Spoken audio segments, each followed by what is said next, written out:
esté con ustedes. Lectura del Santo Evangelio según San Marcos.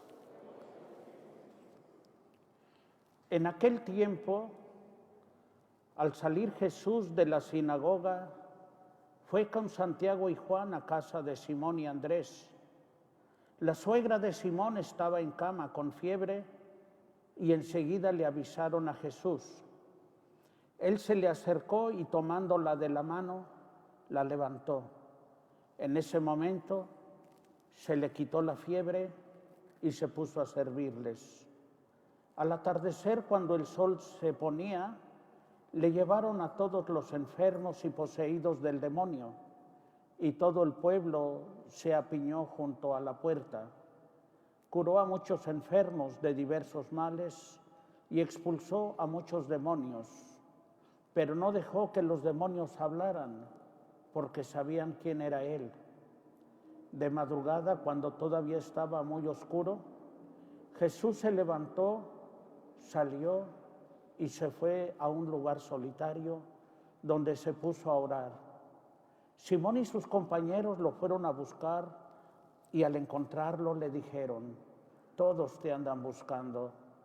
Él les dijo: vamos a los pueblos cercanos para predicar también allá el Evangelio, pues para eso he venido. Y recorrió toda Galilea, predicando en las sinagogas y expulsando a los demonios. Palabra del Señor. Por favor, tomen asiento, mis queridos hermanos.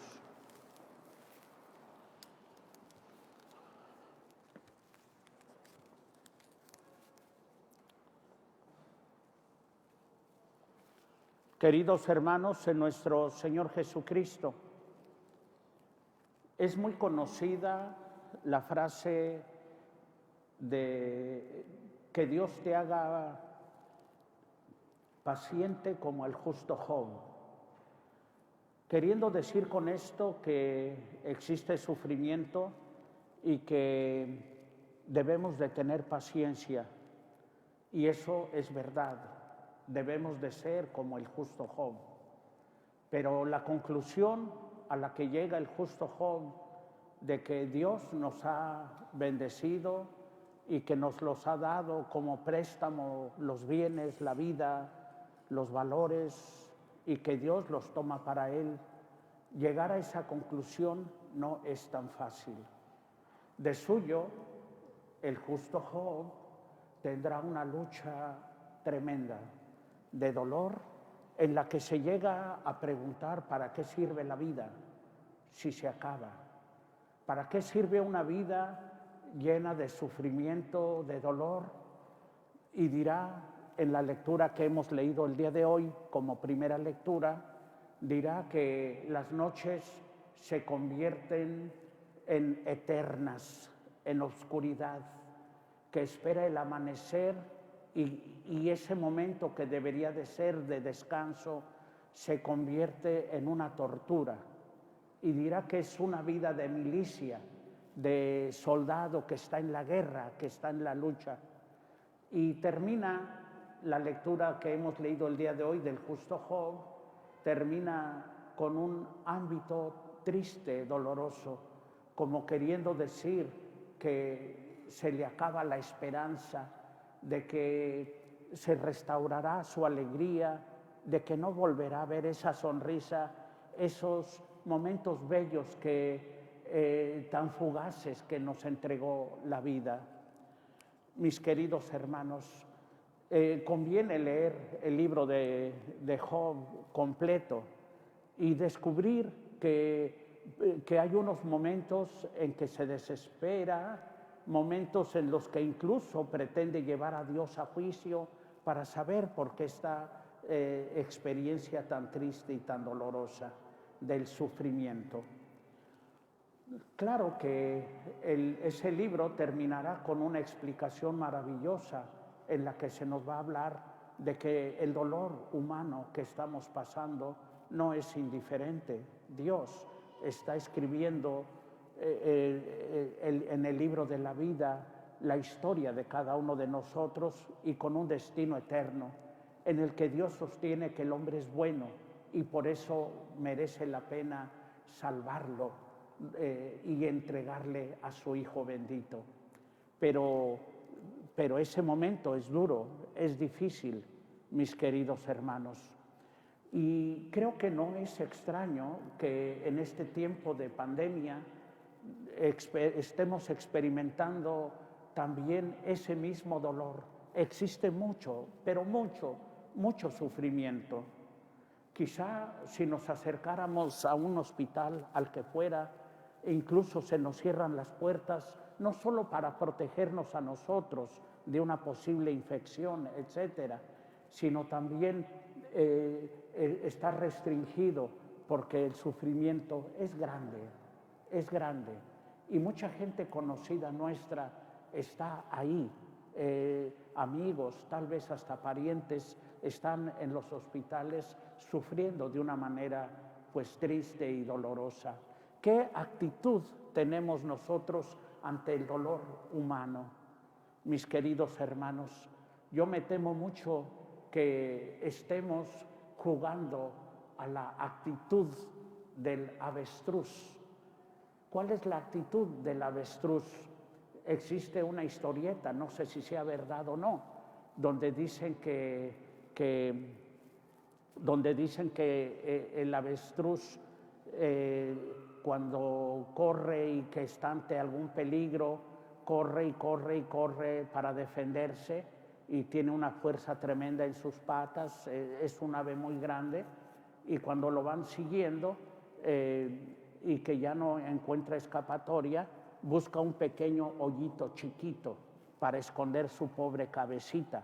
No tiene mucha cabeza el avestruz, la esconde y se autoengaña, creyendo que ya no hay peligro, que ya no existen cazadores o animales que van tras él, y curiosamente sus pulsaciones cardíacas se regulan y empieza a experimentar una paz, una tranquilidad.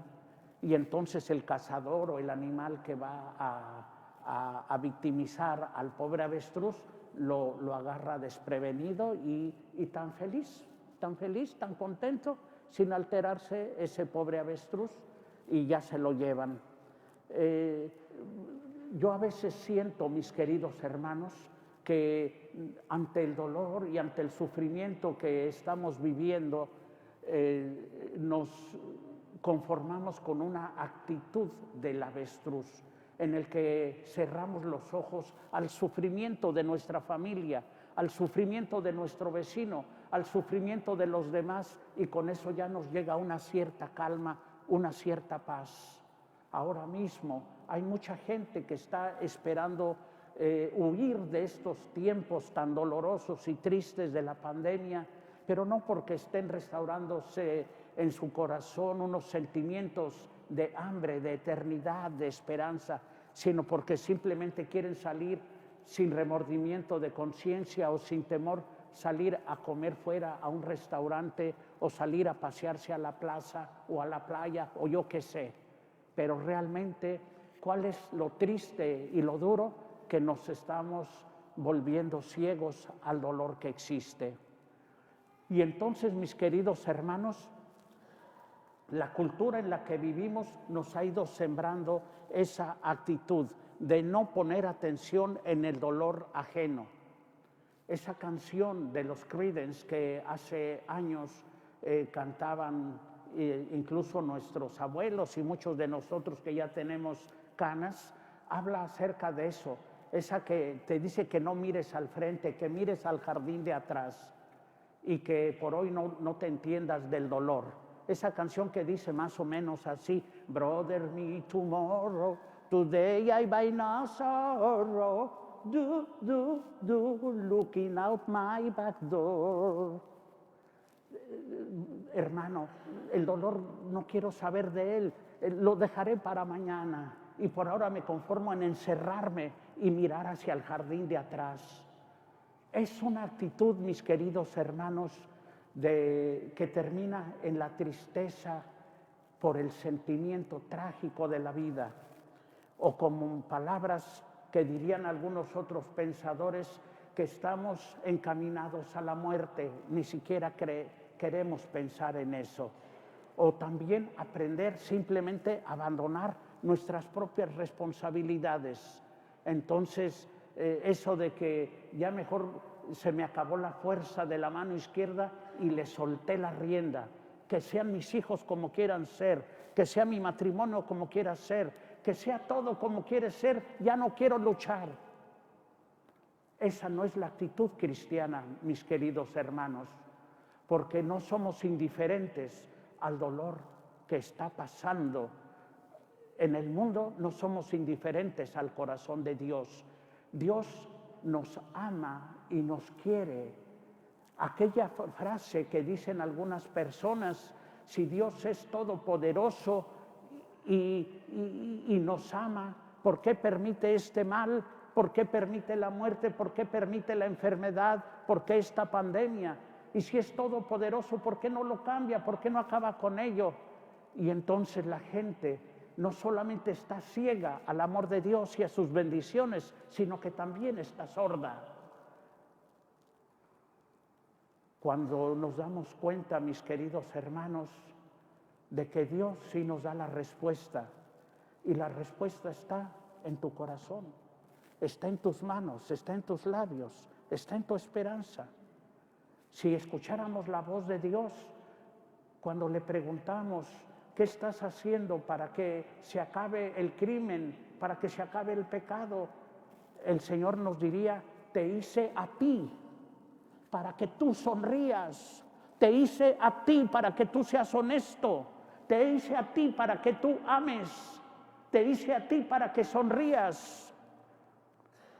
Hace algunos años, cuando yo visitaba a mi hermana, quien todavía vivía, ella se dedicó a la pintura, hacía pinturas al óleo, y recuerdo que estaba haciendo una pintura en su casa y me quedé con ella mirando cómo pintaba y con alegría, con una sonrisa grande, y le pregunté, oye manita, ¿y cuánto te van a pagar por ese cuadro? Y me dijo una cantidad irrisoria, casi nada. Y yo dije, madre mía, ¿y todo eso? ¿Por eso? Dice, no, manito, dice, van a ser los zapatos de Dani, de su hijo. Ya le dije, qué bonito el estímulo, la motivación para que hagas este trabajo y con tanta atención. Y yo le dije, pero a veces a nosotros los sacerdotes nos falta esa motivación, alguien por quien luchar y por quien vivir. Y como que se extrañó y me dice, manito, ¿qué pasa contigo? Dice, ustedes, los sacerdotes, son la respuesta que estamos buscando. El mal de hoy no es una enfermedad, el mal de hoy no es la economía, el mal de hoy no es estas precariedades que estamos pasando. El mal de hoy es la falta de esperanza en una vida eterna. ¿Piensas tú que un hijo, piensas tú que algo justifica nuestras luchas? Podemos poner toda nuestra atención en criar un hijo y desgraciadamente si no tenemos esperanza y no tenemos motivaciones, al rato estamos criando a un marihuano, a un drogadicto, a una persona sin esperanza. Ustedes, los sacerdotes, son los que vienen a acabar con los demonios, vienen a acabar contra el egoísmo, vienen a acabar contra esa falta de esperanza. Gracias a ustedes vale la pena vivir y saber que aunque aquí nos tocara sufrir, existe la vida eterna a la cual el Señor nos tiene encaminados. Y efectivamente, esas palabras que mi hermana dijo unos años antes de morir, verdaderamente son una gran motivación, mis queridos hermanos. La pandemia, verdaderamente lo duro, el sufrimiento, es la falta de esperanza, porque cuando tenemos la esperanza podemos seguir luchando, podemos seguir esperando y ni siquiera la muerte acaba con esa esperanza de que la vida continúa. Por eso Jesucristo es la respuesta. En el Evangelio de hoy descubrimos que Cristo viene a sanar los corazones, viene a sanar las heridas, viene a acompañarnos en nuestro dolor y en nuestro sufrimiento. Y Él es el que sana de todas las heridas, el que expulsa todos los demonios, el que expulsa todo el mal del mundo. Él es el Cordero de Dios que quita el pecado del mundo. Y esa es la gran noticia, mis queridos hermanos. Por eso, el apóstol San Pablo, en la carta a los Corintios, habla hoy acerca de la evangelización y dice: ay de mí si no evangelizo. Si esa es la misión que tenemos en la vida, anunciar que la vida no se acaba, y a pesar de todas las arideces, de todos los desengaños, a pesar de todo el sufrimiento que pudiéramos enfrentar, mis queridos hermanos, el Evangelio sigue siendo la buena noticia. La luz es más grande que la oscuridad, la vida es más grande que la muerte, y la esperanza es lo que realmente nos empuja en todo momento a ir más allá. Quiero yo recordar, mis queridos hermanos, a un amigo de infancia el día de hoy. Quiero recordarlo porque lo vi hace ya algunos años cuando llegué yo a la Ciudad de México. Él es abogado, pero no ejerce su carrera de abogado. Lo vi allá en México en su bicicleta repartiendo cuadros de fotografías de las quinceañeras, por ahí, yendo a eso. Y cuando me vio me saludó y me dice: ¿qué tal, Padre Martín? ¿Cómo estás? Pues estoy muy bendecido, tú dime, cuéntame. Y ya se puso a platicar conmigo y le pregunté: ¿cómo va tu casa? Dice: pues le voy poniendo 3 o 4 tabiquitos cada año como voy pudiendo. Y dice: pero te quería comentar una cosa, ahorita quería ir a mi casa para ver cómo está, o quería ir a ver a una persona también que la conocí ayer. ¿Y cómo la conociste? Me dice: pues eran las 6:30 de la mañana y aquí está el Hospital General, y cuando pasé por ahí me dolió verla tirada en la puerta de emergencias. Dice: pero una mujer con la pierna podrida, toda podrida, muy enferma, y sin que nadie la atendiera, sin que nadie le prestara atención. Y entonces pues yo me acerqué, hacía mucho frío, y le pregunté si ya la atendían, y me dice: no, joven, no me han atendido, no me quieren recibir. Y él, como sabe leyes, dice: la tienen que atender, ¿cómo de que no? Y dice: pero joven, espérese tantito, espéreme, no. Y ya él dice que le ofreció, le preguntó: ¿ya desayunó? No, dice: no he desayunado. Dice: le voy a traer unos tamalitos y un champurradito, permítame, ahorita voy por él. Y la mujer sonrió y le dice: sí, dice, pero lléveme con usted a comprar el tamal y el atole, lléveme. Dice: pero vengo en la bicicleta, ¿no puede usted cómo está? No, dice: sí puedo. Y con mucho sacrificio se subió atrás y fueron a comprar el tamal y el atole. Y entonces regresó y estuvo luchando para que la recibieran, y sí la recibieron. Entró a emergencias y todo. Y me dice: fíjate, Martín, que me dio mucho dolor ver a esta persona así, y la amabilidad con que me trató. Dice: y estaba ahorita pensando en ir a ver mi casita o ir a verla a ella. Y yo le dije: ve a verla a ella. Tu casita lleva 30 años haciéndose y creo que pueden haber otros 30 para que le pegues otros tabiquitos. Ve a verla a ella. Y sí fue a verla. Al día siguiente me fui a buscar y me dijo: Martín, fíjate que la señora de la que te platiqué murió ayer. Murió y me tocó platicar con ella. Pasamos toda la tarde platicando. Me platicó del sufrimiento, de su dolor, del abandono de sus hijos, del abandono de su esposo, de sus propios papás, de la vida, cómo la trató. Pero la vi contenta, y lo último que dijo es lo que me impactó. Dice: me apretó las manos, sonrió y me dijo: pero vivir valió la pena. Y él, extrañado ante tanto dolor, le preguntó: ¿y por qué valió la pena con tanto dolor? Y le dice: sí, valió la pena porque te conocí. Dice, y esas palabras me quedaron marcadas en mi corazón. Mi querido hermano, mi querida hermana, existe mucho dolor. A lo mejor le preguntamos a Dios, ¿qué es lo que sucede? ¿Y qué es lo que hago? ¿Qué es lo que estás haciendo? Pero la voz de Dios te dice, te dice a ti, tú eres el evangelizador de hoy. Tú puedes llevar a Cristo. Cristo se vale de tu sonrisa, de tus manos. Y aunque la vida sea muy dolorosa y tenga sus limitaciones y tenga todas estas experiencias feas, dolorosas, mis queridos hermanos, cuando alguien se va y se va con esperanza en la eternidad, es capaz de sonreír y decir, valió la pena vivir porque te conocí, porque vi tu sonrisa, porque vi tu esperanza. En estos días nos llegan por muchos lados noticias de dolor, de sufrimiento, y muere un familiar y enseguida muere otro y un conocido. Y sin embargo, mis queridos hermanos, es ahí donde nosotros no podemos estar esperando que vuelvan los tiempos normales para ir a comer lechugas. No podemos estar esperando que vengan los tiempos normales para ir a perder el tiempo a las calles, al mall o a la playa, cuando hoy es necesario que aproveches el tiempo para encontrarte con tus hijos, con tu esposo, con tu familia, con tu comunidad, con tu iglesia, para venir y alimentarte del cuerpo y la sangre del Señor.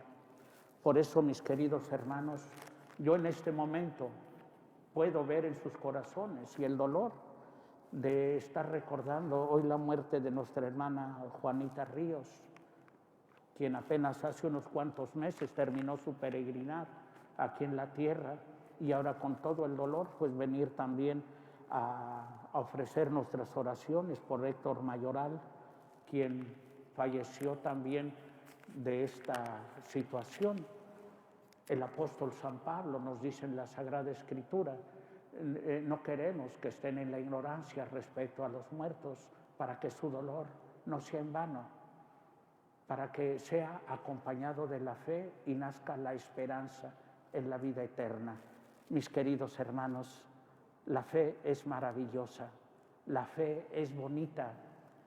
El justo Job pasará por esa situación de dolor, pero cuando quiere llevar a Dios a juicio para saber por qué tanto dolor, y Dios le pregunta acerca del plan y de los misterios de la vida, el justo Job dice, no volveré a hablar de esta manera, y más bien me pondré a tu disposición, Señor, para que seas tú el que me muestre el camino, para saber hacia dónde nos diriges a todos.